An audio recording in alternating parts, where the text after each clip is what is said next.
चाम साहब आपसे आगाज़ करेंगे। प्रैक्टिस एंड प्रोसीजर एक्ट के तहत ये मौक़िफ़ सामने आया कि 3 रुकनी बेंच ने तश्कील दिया है। मामला दरख्वास्त में इस्तदा की गई है कि नज़रसानी दरख्वास्त ऐसे बेंच के सामने मुकर्रर की जाए जो प्रैक्टिस एंड प्रोसीजर एक्ट के तहत 3 रुकनी बेंच ने तश्कील दिया है। आप किस तरह देखते हैं अदालती कार्रवाई को तिरसठ डे के मामले पर लेकर जो हुई है? देखिए जवाद, आज सारा दिन यहाँ पे इस्लामाबाद में यही बातें होती रही हैं और जितने लीगल और कॉन्स्टिट्यूशनल माहिर हैं वो इन पे बात करते रहे हैं। और एक बात बड़े वाज़ेह तौर पे सामने आई है कि जो लोग कह रहे हैं कि जी जस्टिस मुनीब साहब, भले ये फ़ैसला आया था, आपको याद है जब बंदयाल साहब चीफ जस्टिस थे और ये ऑथर भी हैं इस फ़ैसले के, जो फ़ैसला आया था जिसके ख़िलाफ़ हुकूमत नहीं गई बल्कि ये आपकी bar association, supreme court bar association जो है वो उस फ़ैसले के ख़िलाफ़ जो है ना वो सुप्रीम कोर्ट में गई है। तो ये कहा गया था कि जी अब जस्टिस मुनीब साहब ये ऑथर भी हैं उस फैसले के जिसमें फ़ैसला जो है वो बज़ाहिर हुकूमत के ख़िलाफ़ आया था। और जो आप डिफेक्शन क्लास की बात होती है कि फ्लोर क्रॉसिंग होगी तो क्या होगा, तो उस कॉन्टेक्स्ट में लोग तो तवक्को कर रहे थे। और जिस तरह लोगों से आज बातें सुनी हुई, यही कहा गया कि जी आमतौर पर ऐसा होता है कि अगर कोई जज अगर किसी बेंच में नहीं बैठना चाहता तो पहले से वो रिक्यूज़ करता है, पहले से वो बता देता है चीफ जस्टिस को बड़ा वाज़ेह तौर पे कि जी मैं इसमें बैठना नहीं चाहता।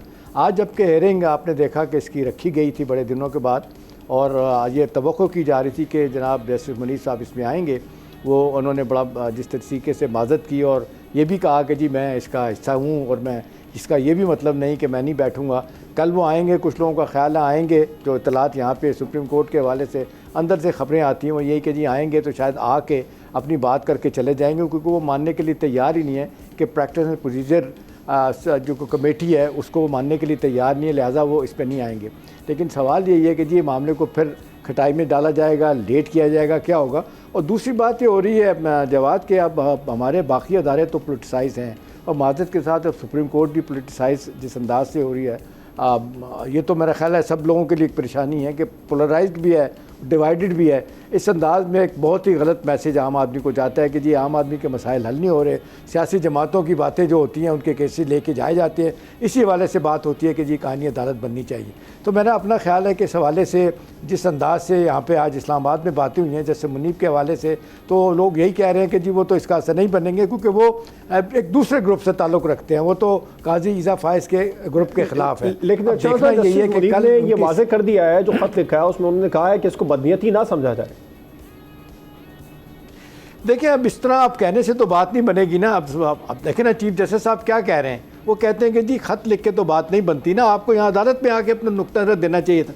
ये जवाब आप नहीं कह रहे, मैं नहीं कर रहे, चीफ जस्टिस साहब पाकिस्तान कह रहा है और उनको भी जिसको कहते हैं एतमाद में नहीं लिया गया, जिस तरह बात की गई है उनको चाहिए था आके अपना नुक्ता नज़र बताते। तो बज़ाहिर तो यही लगता है, ये मेरा ख्याल है जिस तरह पॉइंट स्कोरिंग होती है सियासी जमातों में, बाकी इदारों में, यहाँ पे भी यही हो रहा है। और प्रोसेस में मैं आप और जिस तरह आम आदमी हैं, वो जो केसेस भुगतने वाले हैं जिनके केसेस साल से डिसाइड नहीं होते, वो जिस तरीके से कहा जाता है कि वो लेट होते हैं। और दूसरी बात यह है कि एक और बात यहाँ पे बड़ा वाज़ेह तौर पे हो रही है, मुझे कहने में कोई हर्ज नहीं है कि वो पीटीआई के लिए एक नरम गोशा रखते हैं। लोग कहते हैं कि जी बाकायदा पीटीआई के लिए सहूलतकारी की थी उन्होंने, और जैसे मुनीब साहब ने जब ये फैसला दिया गया था, और मैं नहीं कहता है, हुकूमत जो हुकूमत कहती है, सियासी जमातों के लोग, पीपल्स पार्टी पेमलेंट ख़ास तौर पे कहती है, तो मेरा ख्याल है उस हवाले से भी एक अच्छा खासा एम्बैरेसिंग मोमेंट है जैसे मुनीब साहब के लिए। कल क्या आएंगे, क्या बात करेंगे, किस तरीके से वापस अपनी बात करके चले जाएंगे, तो बुनियादी तौर पर यही लग रहा है कि यह मसला डिले होगा तो क्या होगा। आखिरी बात यह जवाब के कहा जा रहा है कि ये 25 अक्टूबर तक मामले को लटकाया जाना है। 25 अक्टूबर को नए चीफ जस्टिस आएंगे, उनके आगे अपील लगेगी तो फिर शायद अपनी मर्ज़ी का फ़ैसला है। तो मेरा ख्याल है ये बहुत ही इंट्रिगिंग है और इस हवाले से देखने वाली बात यह है कि भी हमारी अदालतों पे और ख़ास तौर पे सुप्रीम कोर्ट लेवल पे अगर इस तरह की चेमुगैयों हों कि वो सहूलतकारी कर रहे हैं, किसी खास पर्टिकुलर पार्टी को सपोर्ट कर रहे हैं, तो मेरा ख्याल है ये अदालत के लिए, अदलिया के लिए, हमारे निज़ाम इंसाफ के लिए कोई अच्छी बात नहीं है। शराजी साहब, आप क्या समझते हैं जो दोनों मामला हैं, 63 का मामला भी हो, उसमें बेंच की तश्कील पर लेकर खासे एतराज़ात भी सामने आ रहे हैं पाकिस्तान तहरीक इंसाफ की जानिब से भी, गो के चीफ जस्टिस ने वाज़ेह कर दिया है कि अगर जस्टिस मुनीब नहीं आएंगे तो फिर हम कोई नए जज को इस बेंच में शामिल कर लेंगे। दूसरा मामला जो सुप्रीम कोर्ट ने पंजाब में इलेक्शन ट्रिब्यूनल से मुतालिक इलेक्शन कमीशन की अपील को मंजूर किया, लाहौर हाई कोर्ट का फैसला कलअदम करार दे दिया। आप किस तरह देखते हैं दोनों फैसलों? वैसे मैं एहतशाम साहब की तमाम बातों से बिल्कुल इख्तिलाफ करूँगा और उनकी माजरत के साथ उनकी इजाज़त से कुछ चीज़ें कहूँगा। मुझे ये समझ नहीं पड़ रही कि चले आधे जज तो तहरीक इंसाफ या एक जमात को सपोर्ट करती है, बाकी किसको कर रहे हैं? क्या वो इंसाफ को सपोर्ट कर रहे हैं? क्या वो आइन को कर रहे हैं? क्या वो कानून को कर रहे हैं? चले हम एक मिनट के लिए एज्यूम कर देते हैं कि जस्टिस फायज़ ईसा साहब बड़े मुखलिस हैं और वो तमाम तर काम बड़े खुलूस से कर रहे हैं और इस मुल्क के अंदर जो है ना वो तमाम लोगों को इंसाफ भी मिल रहा है और बिल्कुल जो है ना वो आला अदलिया ने एक बड़ी मिसाल कायम की है। क्या आपके ख्याल से हिस्ट्री लिखी जा रही है ना? तो हर चीफ जस्टिस की लिखी गई है और इनकी भी लिखी जाएगी कुछ दिनों के बाद। हम इस वक्त तो हम ठीक है कि वो कहते हैं ना कि बुग़्ज़ समवन में हर बंदा जो है वो अपनी राय दे रहा है, उसमें कोई मतलब है हर बंदे का हक बनता है। लेकिन मुझे ये बताइएगा कि फॉर्म 45 के ऊपर बहुत सारी जो पिटिशंस हैं वो पड़ी हुई हैं। क्या जस्टिस फायज़ ईसा साहब ने कभी सोचा है कि इलेक्शन ट्रिब्यूनल को डायरेक्ट किया जाए कि अपने स्टिपुलेटेड टाइम पीरियड के अंदर उसके ऊपर फैसला हो जाए? आपने इलेक्शन के दौरान जो उसका तो आज फैसला आ गया ना, ये इलेक्शन कमीशन के हक में फैसला जाहिर से आ गया है ना।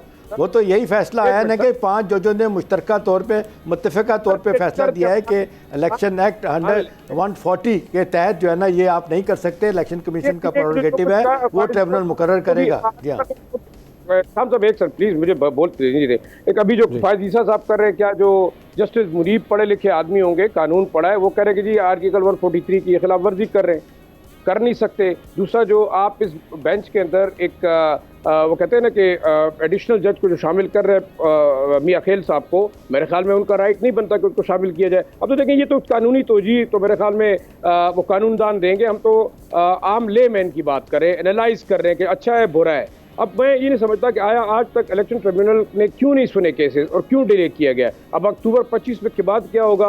अब आप ये भी एक एज्यूम हम कर रहे हैं कि जनाब जस्टिस मंसूर अली शाह। अच्छा जाहिर साहब मैं माजरत चाहता हूँ, मुझे आपको इंटरप्ट करना पड़ेगा। अगर आप ये पूछते हैं कि क्यों डिले किया गया, तो साबिक chief justice Lahore high court के शहजाद साहब ने ये किया था, उन्होंने इसको डिले किया था। ये प्रोसेस आमतौर पे हो रहा था, ये सारी चीजें अपनी जगह जा रही थी। आप वो शहजाद साहब ने किया था, इलेक्शन कमीशन ने नहीं किया था, ये उन्होंने किया था। उसके बाद जस्टिस आलिया नीलम आई है, इसलिए ट्रिब्यूनल नहीं बने। ट्रिब्यूनल बहुत पहले बन जाते हैं। अगर जिस तरीके से रिटायर्ड जजों को लाने की बात हो रही थी, ये प्रोरोगेटिव है सीधा सीधा इलेक्शन कमीशन का। ये तो अब हाई कोर्ट डंडी मारे या कोई और मारे तो उसको हमें मानना चाहिए। इलेक्शन कमीशन को तो मानना चाहिए, लेकिन एक बंदा एतराज कर रहा है कि जनाब मेरे साथ ज्यादती हुई है, आप सुने तो सही ना। आप सुन नहीं रहे, अब आप सुनना चाहेंगे किस टाइम पे, चले वो एक अलग बहस है। अब फैसला देने के बाद अगर अब ये कह देंगे कि वो बेंच में शामिल ही नहीं होना चाह रहे हैं, तो शाम साहब कैसे फैसले होंगे और दीगर तज्जिया का सवाल तो उठाएंगे ना। सब्सक्राइब करें और बेल दबाएं ताकि कोई खबर रह न जाए।